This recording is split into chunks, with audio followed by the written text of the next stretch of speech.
Reactivating and strengthening elders and prospective elders.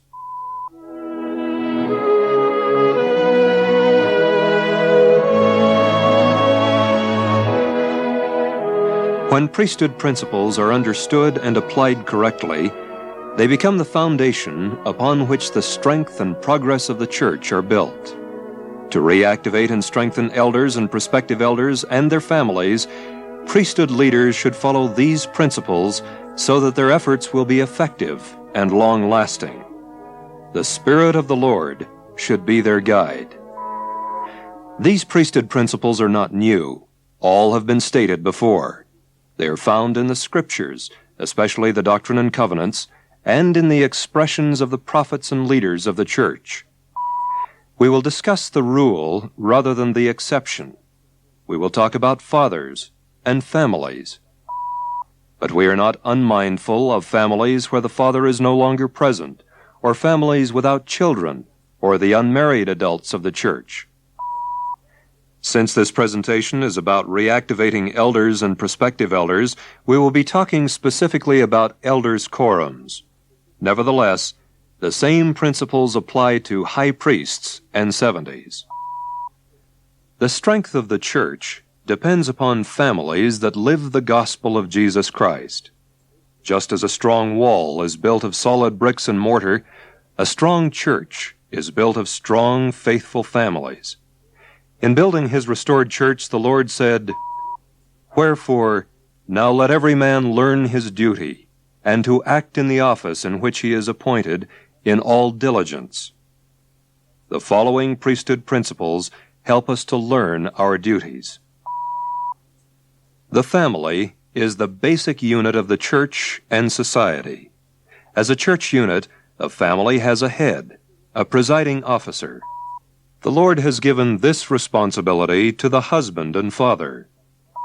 Therefore, when he is properly established in the home with the priesthood, the father is a basic priesthood officer in the church. The Lord has given the father and mother the responsibility of teaching the gospel message to their children. The elders' quorum president is the presiding officer in the elders' quorum.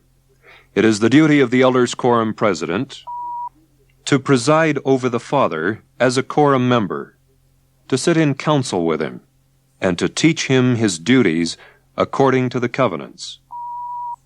The quorum president is to see that the quorum, with its curriculum, projects, activities, and home teaching, functions for the benefit of the father, and through him, the family. To assist him in all of this, the quorum president sends priesthood representatives, home teachers, to visit the homes of the members to encourage them to attend to all family duties. The home teacher represents the Lord, the quorum president, and the bishop as a standing minister, watching over and strengthening the father and family. The home teacher is called and assigned by the quorum president after consultation with the bishop. He returns to the quorum president on a regular basis and reports on his assignments and accomplishments. Then he is once again sent forth with encouragement and specific suggestions to strengthen the father and the family. The bishop is the presiding officer in the ward. He has jurisdiction over the father and family as ward members. Part of these responsibilities include interviewing for temple recommends and working with families having domestic difficulties. As presiding high priest, he is responsible for overall correlation and supervision in the ward. He sees that each ward organization and program functions for the benefit of the family.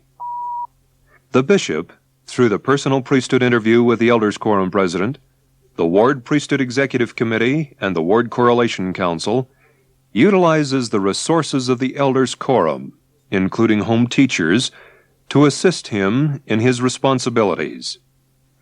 The elders' quorum president, also through the same channels, has access to the resources of the ward and the assistance of the bishop to help him in his charge to watch over and strengthen the father and family.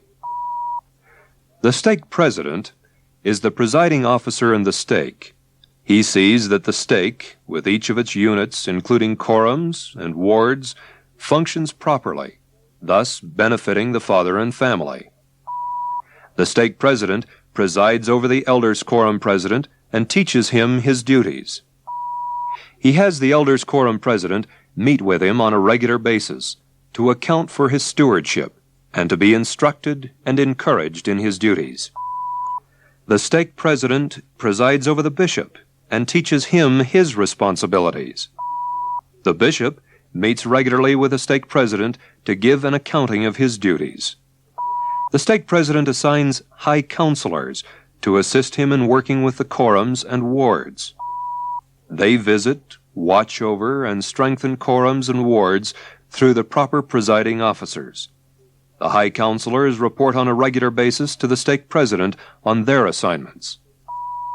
The first presidency and council of the 12 preside over the stake president.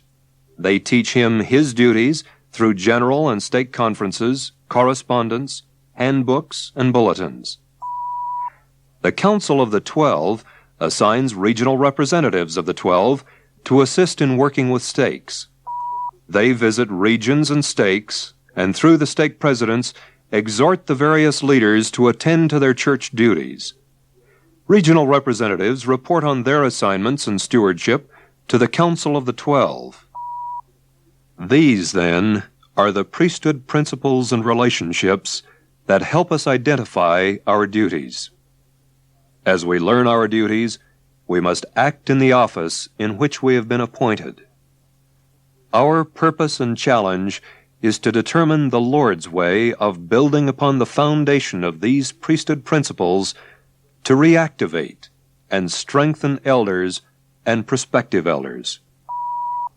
We know that the basic charge of watching over the church comes from the Lord, and success is dependent upon His power. The Lord describes the process of obtaining His power and influence in section 121 of the Doctrine and Covenants, and that the powers of heaven cannot be controlled nor handled only upon the principles of righteousness. He further states, "No power or influence can or ought to be maintained by virtue of the priesthood only by persuasion, by long-suffering, by gentleness and meekness, and by love unfeigned, by kindness and pure knowledge, which shall greatly enlarge the soul without hypocrisy and without guile." When our duties are understood and the principles are properly applied in the Lord's way at every level of leadership, the full power of the priesthood will strengthen the father, the family, and the individual. Then the promise of the Lord can be realized. "And if it so be that the church is built upon my gospel, then will the Father show forth His own works in it." And now, as we recognize these priesthood principles and their relationships, we can build on a proper foundation to reactivate elders and prospective elders. We therefore recommend that stake presidents meet together with both their elders quorum presidents and bishops. Perhaps this could be during a regular bishops' council meeting. In this meeting, the stake president should emphasize these basic principles and enlist the total enthusiastic support of the elders quorum presidents and bishops. Thorough and careful review of the principles we have been describing could be a part of this meeting, so that the priesthood leader does not think of this as a new program, but rather a continual process, the Lord's way of reaching out and strengthening His priesthood. The elders quorum president should report regularly to the stake president to give an accounting of his responsibility. While it is the elders quorum president's duty to fellowship every elder and prospective elder, the elders quorum president should specifically identify each individual.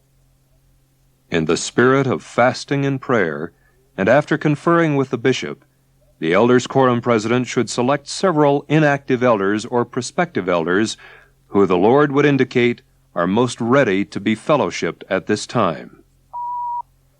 To enlist the assistance of the entire ward, the Elders Quorum President shares the names of those to be fellowshipped with the Ward Priesthood Executive Committee and the Ward Correlation Council.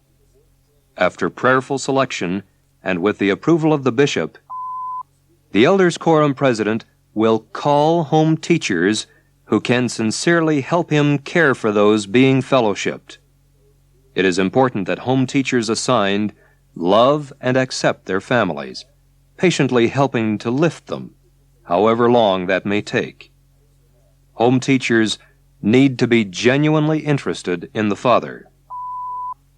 They need to build a personal relationship with Him. Building upon this foundation, the priesthood home teachers may be able to help the Father to better see His opportunities to bless His family.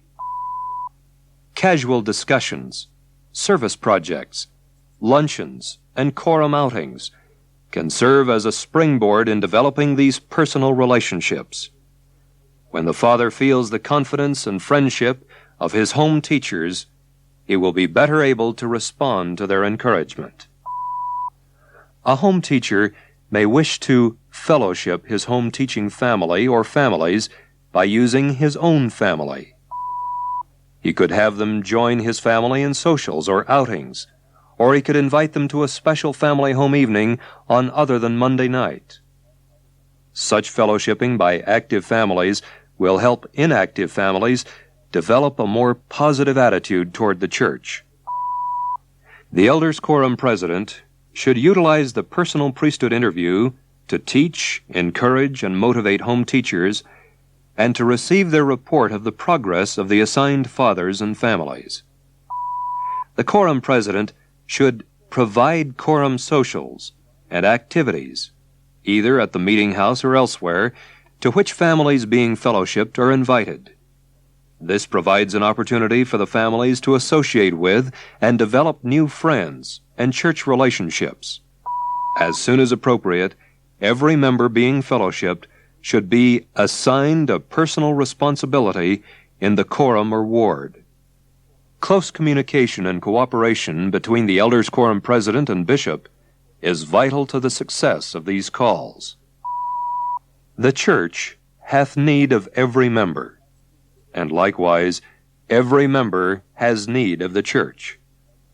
Members being reactivated need to serve, to feel needed, to help lift others in order to strengthen their own faith. Individuals being properly fellowshipped will desire to be taught gospel truths. They should be invited to attend the Gospel Essentials class, which is designed to help persons understand the fundamental principles of the gospel. If this class is taught by a Melchizedek priesthood holder who is converted and understands and loves people, it should be a great asset to the Elders Quorum President and the Bishop in helping to convert class members to the gospel of Jesus Christ.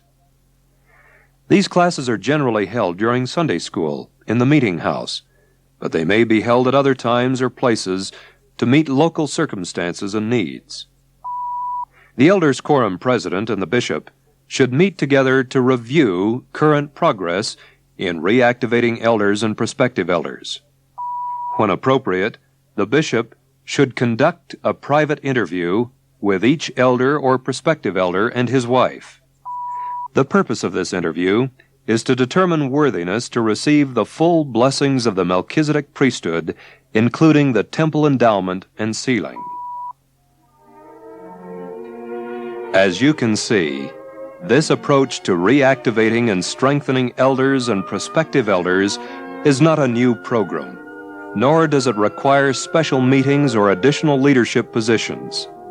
It is simply understanding and applying basic priesthood principles of the gospel. To achieve success, priesthood leaders must provide the same care as described by Alma in chapter 32 of the Book of Mormon. Alma explains that a newly planted seed needs proper care and nourishment with diligence and patience in order to take root, grow strong, and bear fruit. So it is in working with inactive elders and prospective elders.